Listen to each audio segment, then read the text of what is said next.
Alright, hello there. Welcome back to Let's Talk. I just kind of play Minecraft and talk about what's happening in my life. I'm changing music. And yeah, that's about it.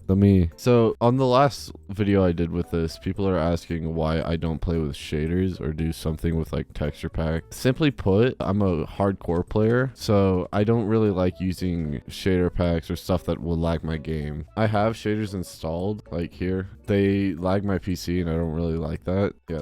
I just wanted to answer that question in this. Anyway, some big stuff is happening with me right now. Alright, well, that's cool.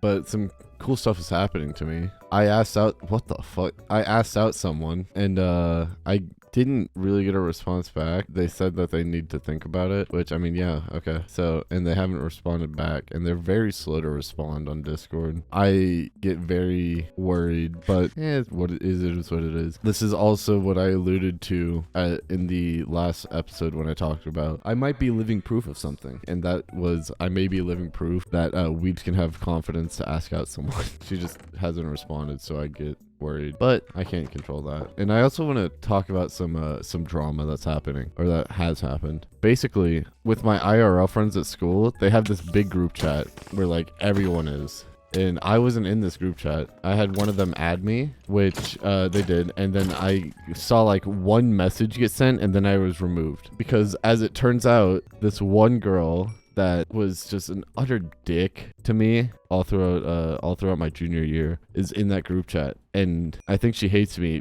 because I like basically exposed her about all the shit that she's done, and she was just extremely like toxic basically. And so I called her out. She was angry, and she's also in this group chat. And since the guy who owns the group chat is a fucking simp for her, I'm the one that got removed, even though I don't think she is in like friends with them anymore. I think she's just kind of in the group chat. I mean, it was kind of upsetting, but I didn't take it to heart because what am I gonna do? These are like the only time I interact with these people is when I go get lunch with them. I don't have any classes with them or anything. So yeah, I'm not too upset about it, but my god, this girl was just an utter dick to me. The reason I called her out was because I was blinded by the how do I say this? I was blinded by, I guess, just love. I used to have a massive crush on her, and like I was very open about the fact that I had a crush on her. Literally in our texts, I would say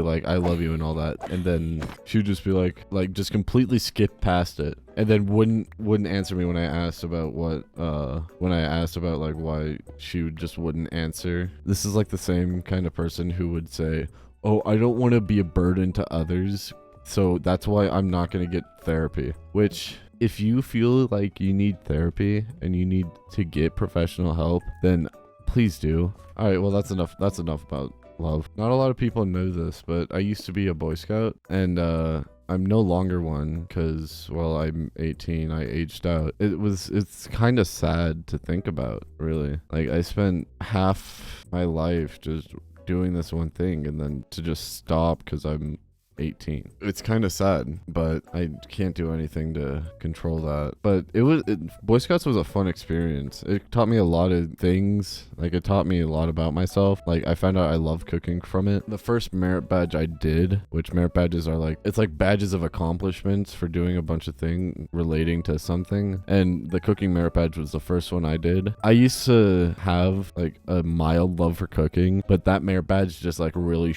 brought it out and showed me how much I love cooking. Actually, it also taught me how much I love just stargazing. I love to just drive out of town and just look up at the sky and look at the stars. It's just so fun. Taught me my love for cooking, taught me my love for stargazing, taught me my love for fucking camping. Camping is so much fun. Like, just to get outdoors and just do whatever you want in nature is really nice. It's so refreshing. And I guess backtracking a bit on what I've said. So I said that I've asked out someone, which yeah, I did. But I talked to this person a lot, and one of the things that I did because of this person was I tested my vocal range. Basically, if you don't know what that is, it's how high and how low my voice can get according to notes. And I tested my range. I was around my lowest note was around an A2, which I'm gonna play that now. And I think my highest was like an E5, which that is right here. And that's like an insanely high note to hit, especially if you're like a bass like me. Talking about choir with it, or like talking about singing with this person, had brought me back to my middle school choir days, because I was in choir in middle school, and that was an experience. Choir, for those that don't know, is singing class. We go to this class and we just kind of sing. It was okay. The teacher I had made me kind of lose my passion for singing, but I'm starting to pick it back up with how much I'm starting to listen to like musicals and stuff, because yeah, I'm also kind of a theater kid. I listen to a lot of musicals.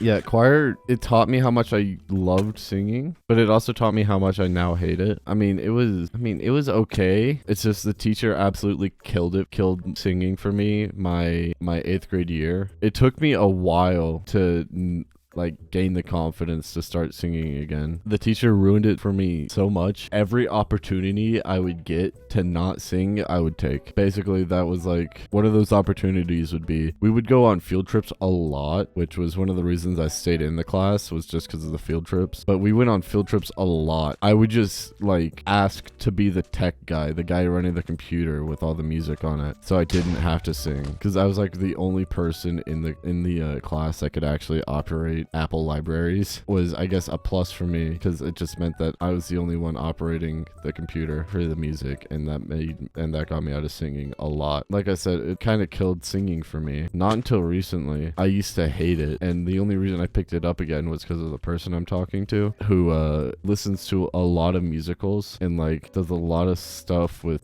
theater in my town, or like a theater group in my town. And also, it's that person, and also TikTok, like there was a song trending that popped up on my TikTok For You page a lot, and it was El Tango de Roxanne, or The Tango of Roxanne from Moulin Rouge, which that song, and like Ewan McGregor singing in that song specifically, it just like sent chills down my spine, and I just love the song now. That song also led me to listening to the Hamilton soundtrack more. Hamilton has like just kind of stuck in my life ever since it's come out 7 years ago, or around 7 years ago, because in choir we sung, I think it was My Shot, and I had the Lafayette solo in it. I don't remember it, but if I probably listened to the song, I would remember it. That's not like the only time that Hamilton has been with me. I heard it a lot walking around Massachusetts, and I don't know why. I don't remember why I was hearing a lot in Massachusetts when I visited a few years back. This last school year, so my junior year, in band, for our final concert of the year, we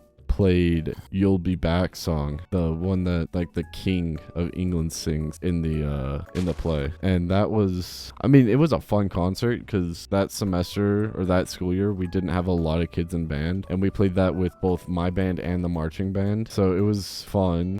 Like I said, I kind of started listening to it again recently just because of that person I'm talking to. But I'm gonna head back to bass now. I really didn't find what I was looking for. And yeah, as I'm walking back to my base, I'll do the same thing I did last episode, where I would give you some advice. Don't be afraid to try anything. I feel like everyone in life should try something at least once. And if you don't like it, then at least you know you don't like it, and you haven't just said that without knowing. Or I can give you an example in my life where this is applied, and it's actually with what I've talked about a lot in this episode. It's with musicals. I never thought 10 years ago, or whenever I saw my first musical or play or whatever, that I would enjoy it as much as I did. I was kind of scared until I got dragged along to, I think it was Rent. It was either Rent or Cats. That was like my first play, and I got dragged along, and I was kind of scared to go, but I went with my mom and my sister, and I think a couple of my sister's friends, and we just they like sat with me. They